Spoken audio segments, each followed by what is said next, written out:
સરકાર કૃષિ કાયદાના વિરોધમાં દિલ્હીમાં ખેડૂત આંદોલન ચાલી રહ્યું છે, જેના પડઘા રાજકોટમાં પણ પડ્યા છે. આજે ઓલ ઇન્ડિયા કિસાન સંઘર્ષ સમિતિના સભ્ય અમરજીત સિંહ અને ઇન્દ્રપાલ રાજકોટની મુલાકાતે આવ્યા હતા.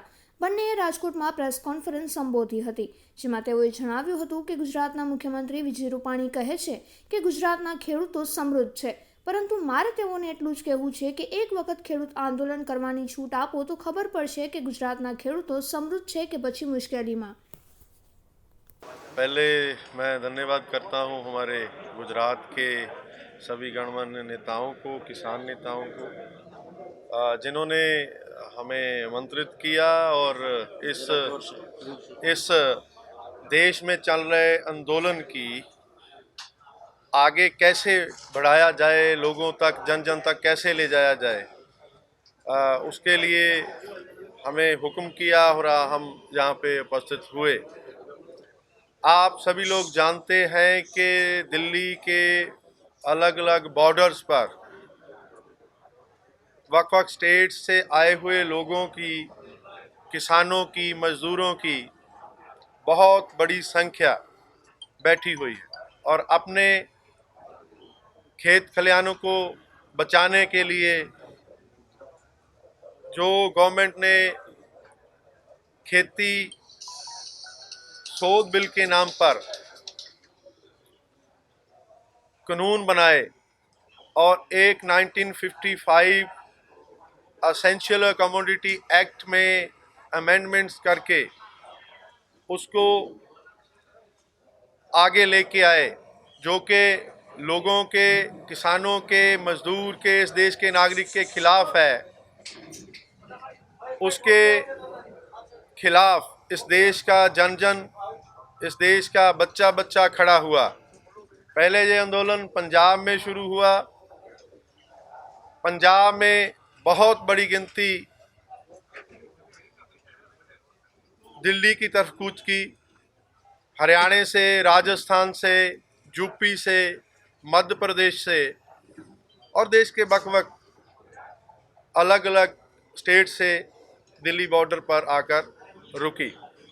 बहुत सी रोकें लगाई गई, बहुत सी आपने देखा होगा मीडिया की. वैसे तो मीडिया दिखाता नहीं है पूरा, मैं देखता हूँ जो लोकल मीडिया पंजाब और हरियाणा का, जो सोशल मीडिया बहुत बड़े स्तर पर ये बात को उठा रहा है, लेकिन जो नेशनल मीडिया है कहीं ना कहीं वो अपना रोल अगर सही अदा करे तो ये बहुत बड़ी जो जन आंदोलन की शक्ल ले सकता है और ले रहा है. और अब ये आज 11वें दौर की बातचीत सेंट्रल गवर्नमेंट से हो रही. सेंट्रल गवर्नमेंट अपने अड़ियल रवैये पर अड़ी हुई है और किसान, इस देश का मजदूर, इस देश के मेहनतकश लोग ये मानते हैं कि ये कानून उनके लिए मौत के वारंट हैं. उनकी ज़मीन, उनका रोज़गार जाने वाला है. इसलिए बार बार आग्रह कर रहे हैं इस देश के प्राइम मिनिस्टर साहब को कि इस जो कानून बनाए आपने कोरोना काल की आड़ में आकर के, राज्यसभा में आपने जैसे इस देश के लोकतंत्र की धज्जियां उड़ाई वो इस देश के सामने, और 10वें दौर की बातचीत आते आते क्लॉज बाय क्लॉज चर्चा होते होते आज यहाँ पर पहुँच चुकी है सरकार के ये कानून. उसमें अमेंडमेंट्स हो सकती हैं, उसमें ये मानने को तैयार हो गए कि ये कानून अच्छे नहीं हैं. आज भी बात चल रही है, देखते हैं आगे उस बातचीत से क्या निकलता है. देखिए, हम देश के नागरिक हैं, को बाहर से तो आए हुए नहीं हैं, और वही हैं जिनको अन्नदाता बोलते थे. अगर 26 की परेड में किसान शामिल होना चाहता है, आज तक इस देश की किसान की झांकियाँ शामिल हुई, नौजवान की झांकियाँ शामिल हुई, हमारी अलग अलग सभ्यताओं की झांकियाँ शामिल हुई.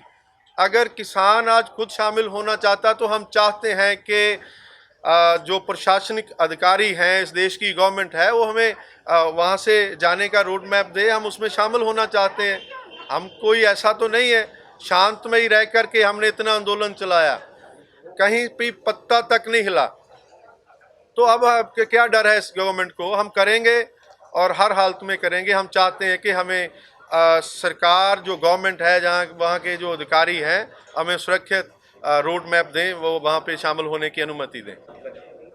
મારું નામ અરુણ મહેતા, ગુજરાત કિસાન સંઘર્ષ સમિતિના આગેવાન છું અને ગુજરાત કિસાન સભાનો ગુજરાતનો ઉપપ્રમુખ છું.